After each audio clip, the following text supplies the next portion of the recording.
பிரசாதங்களை வச்சு அந்த ஊரை பற்றி நிறைய தெரிய வரும். உடுப்பி அப்படின்னு நம்ம எடுத்தோம்னா அந்த ரீஜன் ஹேஸ் ஃபேபுலஸ் ஃபுட். அந்த கோவில் மடத்துலையும் சரி அந்த ஊர்லேயும் சரி இட் ஹேஸ் ஃபென்டாஸ்டிக் ஃபுட். ஒன்னொன்றுத்துக்கும் ஒரு கதை இருக்குது. இன்னைக்கு நம்ம பார்க்க போகிற ரெசிபி வந்து போர்ச்சுகீஸால கொண்டு வரப்பட்ட ஒரு இன்க்ரீடியன்ட். அது எப்படி உடுப்பியில் வந்து it gets converted into a stable food அப்படின்றது தான். ஸோ பைனாப்பிள் மென்ஸ்காய், இது வந்து ஒரு ஃபெஸ்டிவ் சீசன்னா இந்த ரெசிபி டெஃபினட்டாக இருந்தாகணும். So that's what we going to watch today in Rakesh. இந்த பைனாப்பிள் மென்ஸ்காய் பண்ணுறதுக்கு முதல்ல நம்ம கடாயில் வந்து கொஞ்சம் தேங்காய் எண்ணெய், இதுக்கு வந்து ஒரு மசாலா ஒன்று ப்ரிப்பேர் பண்ணணும். இதுதான் இந்த மசாலா தான் ஒரு பைனாப்பிள் மென்ஸ்காய்க்கு ஒரு வாசனை கொடுக்கக்கூடிய மசாலா. நல்லா சூடானதுக்கப்புறம் இதில் ஒரு 1/4 டீஸ்பூன் வந்து வெந்தயம், நல்ல ஒரு வாசனை கொடுக்கும். நல்லா வெந்தயம் வெடிச்சதுக்கப்புறம் இதில் வந்து கொஞ்சம் கடலைப்பருப்பு, கொஞ்சம் உளுந்து,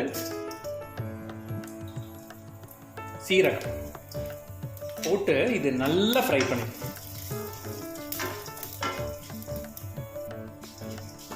பாருங்க. உங்களுக்கு அந்த கலர் மாறுது பாருங்க. இதுல ஒரு 3-4 காஞ்ச மிளகாய், இதெல்லாம் வந்து உங்க காரத்துக்கு ஏத்த மாதிரி தான் பிச்சு போடுங்க. அந்த காம்போடே இருந்தா பரவாயில்ல. அது கொஞ்சோண்டு பெருங்காயம், அப்புறம் தேங்காய் இது போட்டுட்டு, தேங்காய் வந்து உங்களுக்கு அந்த கலர் மாறணும்னு அவசியம் கிடையாது, சரியா? கொஞ்சம் அந்த ஈரப்பதம் போற வரைக்கும் இது நல்லா ஃப்ரை பண்ணிக்கணும். இது பாருங்க, அந்த தேங்காயோட அந்த ஈரப்பதம் வந்து எப்படி அப்சார்ப் ஆயிருக்கு பாருங்க. அந்த நம்ம ஆட் பண்ண கடலைப்பருப்பு, உளுந்து இதோட கலர் எல்லாமும் மாறி இருக்கு. இந்த ஸ்டேஜ்ல இதுல எள்ளு, கருப்பு வெள்ளை எந்த எள்ளு வேணாலும் ஆட் பண்ணிக்கலாம். முக்கியமா இந்த மென்ஸ்காய்க்கு வந்து வாசனை கொடுக்கக்கூடியது வந்து இந்த எள்ளு தான். ஸோ இது போட்டுட்டு நம்ம நல்லா ஃப்ரை பண்ணிக்கணும். அண்ட் மெயினாக ரொம்ப நான் இப்போ இன்ஃபேக்ட் அடுப்பை அணைச்சிட்டேன். அந்த சூடுலேயே அது வந்து படப்படன்னு அந்த எள்ளு வெடிக்கும். ஓகே, ஸோ இது வெடிச்சு முடிச்சு கொஞ்சம் கூல் டவுன் ஆனதுக்கப்புறம் நல்ல ஒரு ஃபைனுக்கும் கோர்ஸுக்கும் நடுவில் ஒரு பேஸ்ட்டாக அரைச்சிக்கணும். இதை பேஸ்ட்டு வந்து நல்லா அரைச்சாச்சு. இப்போ இங்கே இன்னொரு கடாய் வச்சுருக்கேன். இதில் வந்து கொஞ்சம் தேங்காய் எண்ணெய் திரும்பி, ஏன்னா அதுதான் நான் சொன்ன மாதிரி நல்ல வாசனை கொடுக்கக்கூடியது. அண்ட் அந்த ரீஜன் உடுப்பி ரீஜன்லலாம் நீங்கள் பார்த்தீங்கன்னா வந்து நல்ல தேங்காய் எண்ணெய் இதுதான் யூஸ் பண்ணுவாங்க. நான் சொன்ன மாதிரி அந்த மடத்தில் வந்து இது ஒன் ஆஃப் த ரெசிபிஸ் டெஃபினட்டாக ஆன் ஃபெஸ்டிவ் டேஸ் இருக்கும். ஓகே, ஸோ இது எண்ணெய் சூடானதுக்கப்புறம் இதில் வந்து கொஞ்சம் கடுகு,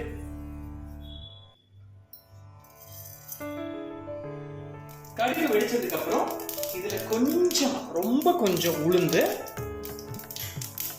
அப்புறம் கருவேப்பிலை போட்டுட்டு இந்த கட் பண்ணி வச்சிருக்கிற பைனாப்பிள். ஓகே, இந்த பைனாப்பிள் வந்து கொஞ்சம் ஸ்வீட்னஸ் பார்த்துக்கோங்க, எந்த அளவுக்கு ஸ்வீட்டா வருதுன்னு. அதுக்கேற்ற மாதிரி நீங்க இதுல வந்து வெல்லம் ஆட் பண்ணணும். ஓகே, இது போட்டு நல்லா ஃப்ரை பண்ணிக்கோங்க. இதில் வந்து கொஞ்சம் மஞ்சள் ஆட் பண்ணிக்கணும், நல்ல ஒரு கலர் கொடுக்கும். அப்புறம் இந்த புளித்தண்ணி,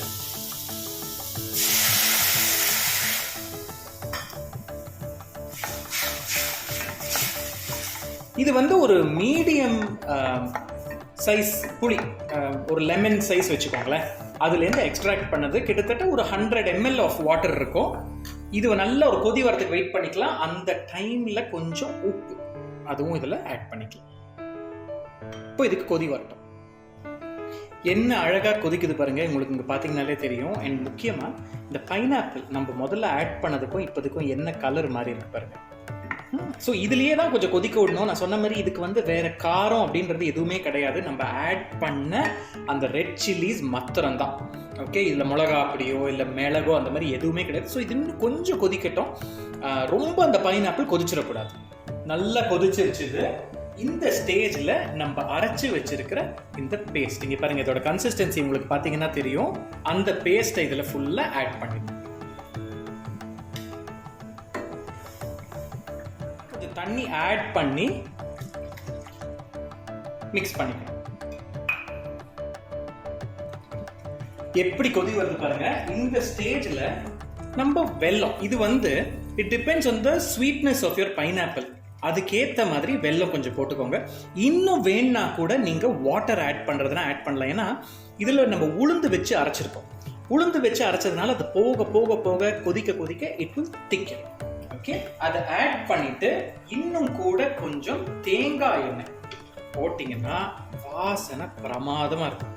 இந்த மாதிரி தேங்காய் எண்ணெய் ஆட் பண்ணிட்டு கருவேப்பிலை கொஞ்சம் பச்சையாக போட்டுட்டு அடுப்பை அணைச்சிடலாம். பைனாப்பிள் மென்ஸ்காய் இஸ் ரெடி. ஓகே, ஸோ இந்த மாதிரி ரெசிபிஸ் வந்து நீங்கள் ட்ரை பண்ணுங்க. These are all regional seasonal classic recipes.